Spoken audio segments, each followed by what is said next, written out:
Hey guys, it's Jean. Welcome back to my YouTube channel. For today's video is going to be a Sephora haul.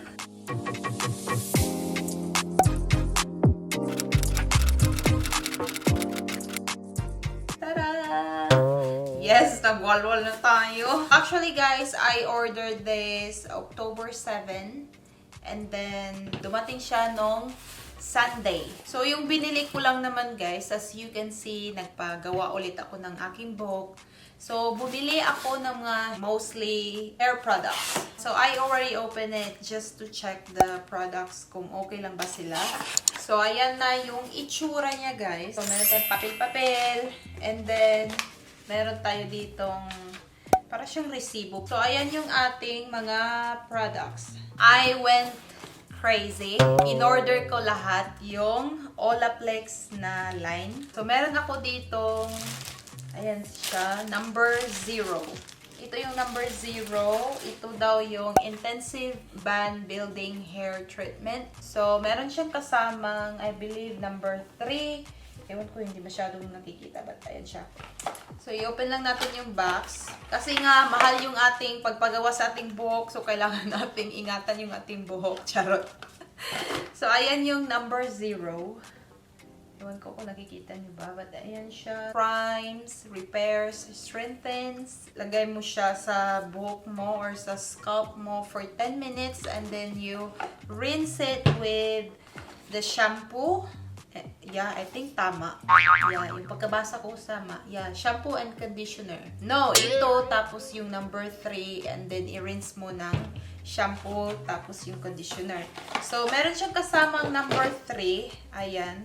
Actually, binili ko din yung malaki nito na size. Ewan ko, nawawash out ata guys. And then, ayan pa. O, diba? So, meron tayong number 4. Ito yung shampoo nila. Pinili ko nga yung buong line without trying them. O, diba? So, sana gusto yan ng ating buhok. Kasi pag hindi, ay Diyos ko, ewan ko na lang. And then, meron din akong number 5. Ito yung conditioner. So, ayan siya. Leave on for 3 minutes. Tapos, saka mo i-rinse. And then, meron akong number 3, which is, ito yung kasama doon sa number 0. Hair perfector siya. So, you can use this either once a week or twice a week kung sobrang damage talaga ng buhok mo. I-leave mo rin siya ng 10 minutes and then, yun nga, i-rinse mo siya gamit yung shampoo and then the conditioner. And then, meron akong number 6. Ayan siya.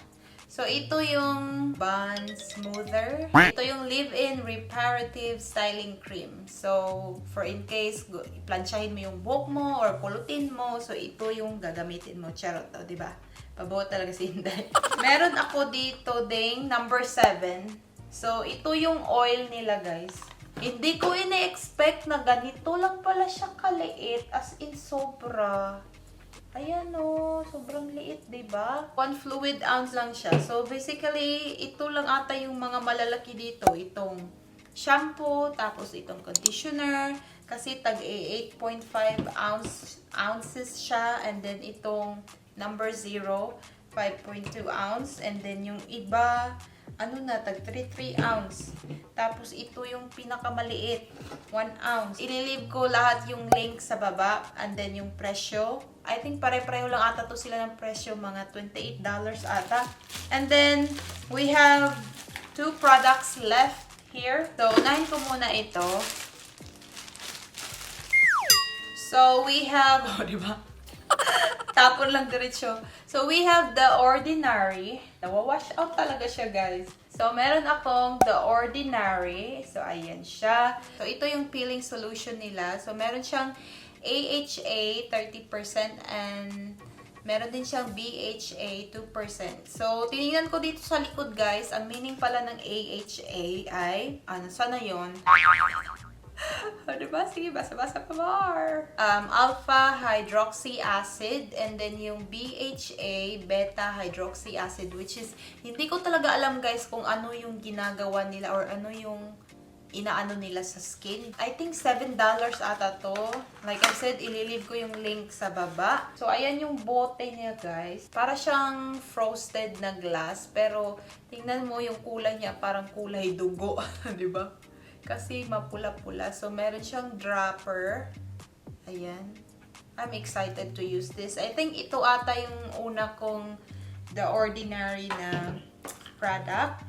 And then, our last item, which is free lang to. Nakuha ko to siya ng free. So, I thought this was a lip mask or lip balm. Kaya ko siya kinuha. Pero, nakita ko siya, ano pala siya guys? Sleeping mask. Ano siya? Sika Sleeping Mask by Laneige. Ewan ko kung tama ba pa-pronounce. But, ayan siya. Pag meron kang pinurchase sa Sephora, meron sila sa yung ibibigay na free. Ganun. So, ayan yung itsura niya. Sobrang liit. Oh, perfect for travel. Kaya nga lang, hindi tayo makapag-travel. So, that's it, guys. Mostly talaga para sa buhok. Kasi gusto kong alagaan yung aking buhok now na nag-spend ako ng sobrang mahal aking buhok. Charot. If you guys haven't watched my hair transformation yet, then I will leave a link somewhere dito sa screen para mapanood nyo. And then, gagamitin natin to. So, that's it for our haul sa Sephora. Sobrang short nitong video na to kasi hindi ko naman to inaano. Diretsa-diretsa lang naman. So, excited akong gamitin ito pag makakaligo na tayo. Charot. Lalo na ito. I've heard a lot of good stuff about The Ordinary products. Kaya excited akong gamitin siya. But anyway, that's it for our haul. And sana nag-enjoy kayo sa video na to. If you did, please don't forget to like and subscribe if you haven't already. And I will see you guys in my next video. Bye!